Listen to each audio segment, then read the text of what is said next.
They were never official. That was his favorite line. "We're just having fun," Liam had said one night, tracing lazy circles on her wrist while pretending not to care. "You can see other people if you want." So Maya did. It wasn't revenge, at first. She was just tired of waiting for a man who treated her like an option. Then she met Daniel. He was confident, attentive, the kind who noticed when her hair was different or when her voice sounded tired. He showed up without being asked. And suddenly, Liam started calling more often. But every time his name lit up her screen, she'd answer with the same cool tone. "Can't talk right now, Liam. I'm with Daniel." He'd go quiet for a second, then try to sound indifferent. "Right. Sure. Have fun." But when the call ended, his jaw would clench so tight it hurt. The next night he tried again. Same answer. "I'm with Daniel." Something in him snapped. "Maya, are you serious right now? We're supposed to be seeing each other." She almost laughed. "Seeing each other?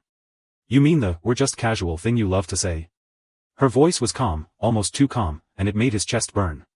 That weekend, he couldn't resist driving past her place. He told himself it was just to clear his head. But when he turned the corner, his stomach dropped. Daniel's car was parked in front of her building. He sat there for a minute, gripping the steering wheel, watching the faint light in her window. Every part of him wanted to storm up there, demand answers, remind her who was there first. But what right did he have? None. They were just casual. So he drove away, angry at her, angrier at himself, for only realizing now what she was worth. A week later, he texted her. "You've been quiet." She replied. "You told me to be free, remember? I'm just taking your advice." That hit him harder than he expected. Suddenly, every memory of her laughter, every night she'd waited for his messages, every moment he'd brushed her off came rushing back.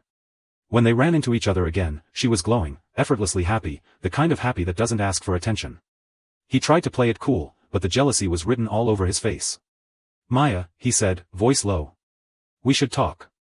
She smiled, that calm, unbothered kind of smile that once drove him crazy. "I don't think there's anything left to say, Liam. You wanted casual. I just learned how to be casual about you."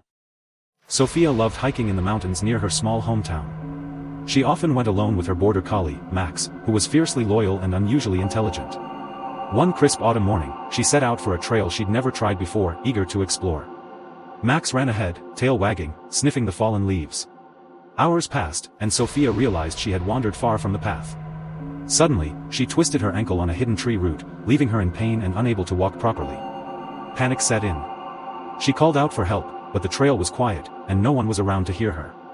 Max, however, wasn't about to let her suffer. He stayed close, barking and nudging her to keep her calm. Then he ran a short distance down the trail and returned, not alone. He had somehow caught the attention of a passing hiker. Max barked and ran back and forth, leading the hiker to Sophia. Within minutes, the hiker and Max had her safely guided back to the main path. Exhausted but relieved, Sophia hugged Max, tears streaming down her face. "You saved me," she whispered. "I don't know how, but you did." Later, Sophia realized that without Max's quick thinking and loyalty, she might have been stuck there for hours, or worse. Max, proud and calm as ever, simply wagged his tail and waited for a treat, unaware of the heroism he had just performed.